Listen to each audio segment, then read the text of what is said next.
আর প্রতিবাদ করার জন্য তাকে মারধর করে শুধু ক্ষান্ত হয়নি, তার মুখে প্রস্রাব পর্যন্ত করে দিয়েছে। গত রাত পর্যন্ত কাউকে পুলিশ গ্রেফতার করেনি। চাইছে সংখ্যালঘু মুসলমানদেরকে ক্যাপটিভ ভোট হিসাবে রাখার। যখন এরা এই ফ্যাসিলিটি পেয়ে যাবে তাহলে তাদের আর ক্যাপটিভ ভোট ব্যাংক হিসাবে থাকবে না। সেই জন্যই আমার উপরে এত আক্রমণ নামানো হচ্ছে। শোনেন, ত্রিস্তরীয় পঞ্চায়েত সিস্টেম আছে, পঞ্চায়েত আছে, সমিতি আছে, জেলা পরিষদ আছে, এমপি এমএলএ পাট আছে। ব্যাপারটা হচ্ছে 2011 থেকে 2021 ভাঙড়ে জানা কাজ হয়েছে, এখন ওরা পরিমারি করে কাজ করার চেষ্টা করছে। এটাই তো বিরোধীদের জয়, ভাঙড়ের মানুষ এটাই জয়, শাসকের বিপক্ষে ভোটটা দিয়েছিল বলে এই কাজগুলো হচ্ছে। এবার একজন বিধায়ক হিসাবে যে কাজ করার তার যোগ্যতার মধ্যে থাকে, তার মানে যে এমএলএ ল্যাডের যে টাকাটা পাই, আমি ইতিপূর্বে বলেছি, আবারও বলছি যে 5 বছর শেষ হওয়ার পূর্বেই বা শেষ হওয়ার সাথে সাথেই আমি আমার কাজ কতটা কিভাবে করেছি, কোন জায়গায় কী করছি, সেটা খামিয়ে ঘুরে প্রত্যেকজন ভাঙড়বাসীর বাড়িতে আমি পাঠাবো, পরিবারের কাছে পাঠিয়ে দেবো। এটা আমি কমিটমেন্ট করেছি। দ্বিতীয়ত, যদি প্রত্যেকের বাড়িতে পাঠানো না সম্ভব হয়ে ওঠে তাহলে আমি বড় বুথভিত্তিক বড় ব্যানার করে টাঙিয়ে দেবো। সুতরাং এতে আর সমস্যা নেই।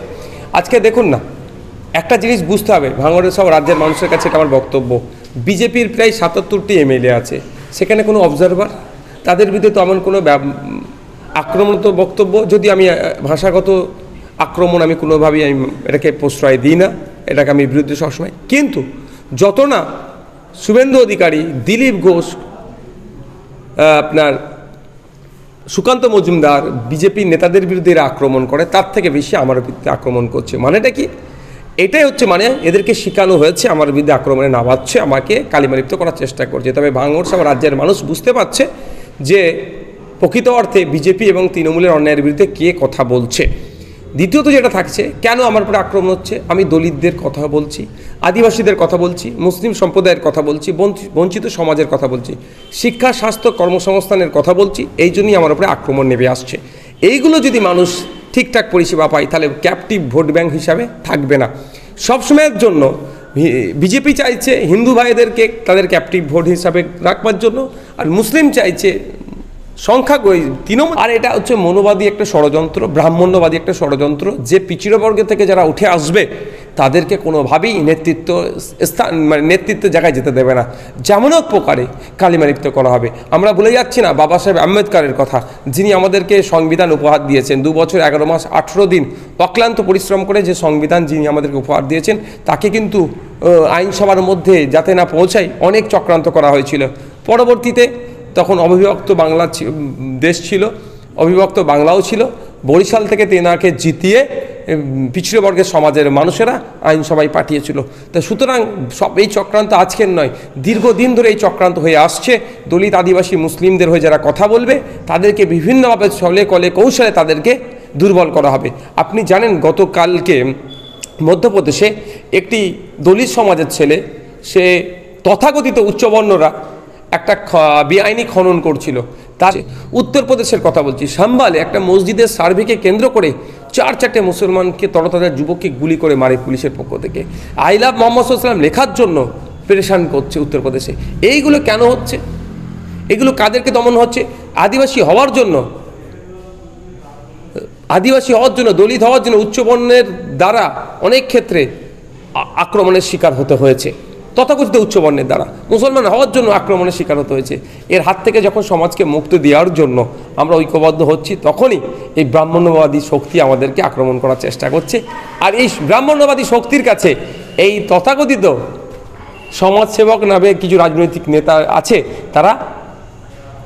তাদের মানে শেখানো বুলি উগলাচ্ছে এবং তাদের ষড়যন্ত্রের শিকার হচ্ছে। আমরা দেখেছি ভাঙড়ের দায়িত্বপ্রাপ্ত তৃণমূল নেতা, পাশের বিধানসভার আপনার বিধায়ক, পাশের বিধানসভা, তিনি বলছে ভাঙড়ে ভোটের আগে 100 কোটি টাকার উন্নয়ন করবো, 65টা রাস্তা করবো বলেছি করবো, কিন্তু আমরা দেখছি তার বিধানসভায় একাধিক রাস্তাঘাটের একেবারে বেহাল দশা। আমি তো কদিন আগে গিয়েছিলাম একটা পাড়া থেকে অন্য পাড়ায় যাব, রাস্তায় যে এত ছোট্ট ব্রিজ, আমার স্করপিও গাড়ি, মানে একদম ড্রাইভারের নৈপুণ্যতা, দক্ষতার জন্য আমার গাড়ি দাগ হয়নি, না হলে দাগ হয়ে যেত। মানে এই দুরবস্থা। ব্যাপারটা হচ্ছে শুধুমাত্র চমক দিয়ে রাখার চেষ্টা করছে। উন্নয়ন হলে তো ভাঙড়বাসীর উন্নয়ন, লাভ তো আমার। আমি চাইবো ভাঙড়ে আরও বেশি রাস্তাঘাট হোক, কলকারখানার যেগুলো হচ্ছে ধোঁয়া যে নির্গত হচ্ছে সেগুলোকে শোধন করা হোক, পানীয় জলের যে সমস্যা সেইগুলোকে করা হোক, যেগুলো আমি তো বিধানসভায় এই প্রস্তাবগুলোই রেখেছি, সরকার সাহেবগুলো করতে চাইছে। বাস রুটের কথা বলেছি, নতুন বাস রুট দেওয়া হোক, যেটা বিজয়গঞ্জ বাজার থেকে বেলেঘাটা আইডি হসপিটাল হয়ে, শিয়ালদা হয়ে, ধর্মতলা হয়ে হাওড়া যাওয়ার কথা, বাস রুটের কথা বলেছি। অনেক বাস রুট আছে, বাস কম চলছে, সেগুলো আরও বাড়ানোর কথা বলেছি, নতুন বাস রুটের কথা দিয়ে বলেছি, সেগুলো হোক না, আমি তো চাইছি। এবং আগামী দিনে ভাঙড়ের মানুষকে সাথে নিয়ে ভাঙড়কে রেলের মানচিত্রে যুক্ত করার জন্য যে দপ্তরে যাওয়া যায় তার জন্য আমি চেষ্টা করব। কারণ আপনারা জানেন অলরেডি ঘটকপুকুরের ওপর থেকে একটা রেল লাইনের মানচিত্রের আছে, কিন্তু আমরা চাই সেই ভাঙড়কে রেলের মানচিত্রে যুক্ত করা হোক, এই নিয়ে আলোচনা করব। এতে তো ভালো জিনিস। তবে একটা কথা বলছি, এদের নেত্রী ডবল চাকরি দেওয়ার স্বপ্ন দেখিয়েছিল, এখন চাকরি বাতিল হয়ে যাচ্ছে। টেট 2022 যারা উত্তীর্ণ তারা চাকরি পাচ্ছে না, এ নিয়ে রাস্তায় নামছে। এদের কথা বিশ্বাস করা যায় না। তবে যতটাই উন্নয়ন হবে সেটাই বিরোধী দল থাকার জন্য উন্নয়ন হচ্ছে। এই জন্যই তো বিরোধী শক্তিকে স্ট্রং করার আমি বারবার কথা বলছি। গতকাল ভরা মঞ্চ থেকে একেবারে শওকত মোল্লা আইএসএফ নেতাদের উদ্দেশ্যে বলছে যে বেশি মস্তানি করলে ঠান্ডা করে দেওয়া হবে। গত কয়েকদিন আগে যেমন ঠান্ডা করে দিয়েছি, আগামীতেও ঠান্ডা করে দেবো, কোনো ছাড় হবে না। শুনুন, এ কথা বলছেন, কদিন আগে ইউটিউবারদের সম্পর্কে বলেছে। আমরা বলেছি একটা ইউটিউবার মার খাক, সাহস থাকলে প্রথম কথা হচ্ছে সরকার সাহেব মারুক। কেন লোককে উত্তেজিত করছেন? আর সাধারণ মানুষ তো উত্তেজিত হবে না। তৃণমূল কংগ্রেসের সরকার সাহেবের যারা আশেপাশে থাকেন, একটা কথা বলবো, মামলা কিন্তু হবেই, মামলা হবেই। আজকে হয়তো আপনার ক্ষমতা আছে, সরকার সাহেব আপনাকে অ্যারেস্ট করতে দিচ্ছে না, কিন্তু মামলা হবে, মামলা শেষ হবে, চার্জশিট হবে, মামলা শেষ হবে, তখন অভিযুক্ত কী হবে একটু মাথায় রাখবে। দ্বিতীয়, সরকার সাহেব আপনি নিজে দায়িত্ব নিয়ে করুন না, কেন লোককে উস্কাচ্ছেন? আপনি আসুন, মারুন, দুগা মারুন, দেখছি একটা ইউটিউবারের গায়ে হাত দিক। এরপরেও যদি ইউটিউবার বা কোনো নেতাদের গায়ে হাত পড়ে, সরকার সাহেবের নামে অভিযোগ হবে। অভিযোগ নেবে না থানা, এসপিকে জানানো হবে, ডিসিকে জানানো হবে, ডিসি নেবে না, সিপিকে জানানো হবে, সিপি নেবে না। কলকাতায় এই কোর্ট আছে, কোর্ট যাবো, 163 দিয়ে কোর্টে যাব, কোর্ট থেকে মামলা হবে, সরকার সাহেবকে ছাড়া হবে নাকি? কদিন আগে আমাদের উকিল সাহেব বলেছেন, দড়ি বেঁধে, আইনের দড়ি বেঁধে কোর্টে টানতে টানতে নিয়ে আসবো, ছাড় হবে না। উনি ভাবছেন উনি কি আইনের ঊর্ধ্বে নাকি? উনি আইন কি ওনার পায়ের তলায় আছে নাকি?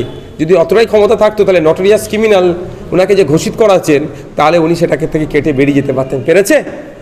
এখন বিজেপি এক হয়ে চলছে, তৃণমূল আর বিজেপি আলাদা তো আমরা দেখতে পাচ্ছি না, সেই জন্য কিছুটা ছাড় পাচ্ছে, তবে আগামী দিন ছাড় পাবে না।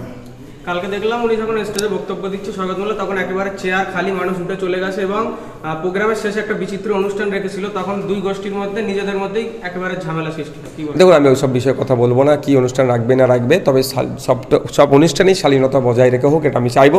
দ্বিতীয়ত হচ্ছে যে যতটুকু লোক দেখেছেন, কালকে খোঁজ নিয়ে দেখুন কত কারখানায় গিয়ে তাদের মালিকদেরকে চাপ দিয়েছে হয়তো যে কারখানা বন্ধ রাখতে হবে, তার পরিবর্তে নিয়ে আসা হয়েছে, ধমকে চমকে নিয়ে আসা হয়েছে। খোঁজ নিয়ে দেখুন, হয়তো মহিলারা আসলে শাড়ি দেওয়া হবে, এই কথা বলেও মহিলাদের নিয়ে আসা হয়, আমার কাছে খবর আছে। তো বা তোর এই করে দেবো, সেই করে দেবো, দোকান বন্ধ করে দেবো, না আসলে এইসব গল্প দিতে পারে। আবার বিরিয়ানির প্যাকেট টাকা দিয়ে আসছে, তাতেও যদি না চেয়ার ভরাতে পারে, তা তো বুঝতে পারছেন তো, বাইরে থেকে লোক ভাড়া করে নিয়ে আসছে, ক্যানিং পূর্ব থেকে লোক নিয়ে আসে, রাজারহাটের দিক থেকে লোক নিয়ে আসে, ওইদিকে হাড়োয়া মিনাখার দিক থেকে লোক নিয়ে আসে, তাও লোক ভরাতে পারছে না।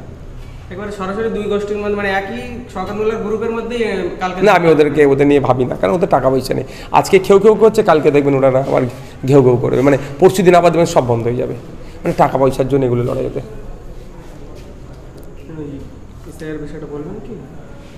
না, ওটা তুমি আগে জানো ভালো করে ভিডিও করে, তারপরে আমি বলবো। না, তুমি ওটা আমাকে আগে করো না, বুঝতে পারছি, ওটা দিই তখন ক্লিয়ার করে দেবো। আর কিছু আছে? ঠিক আছে।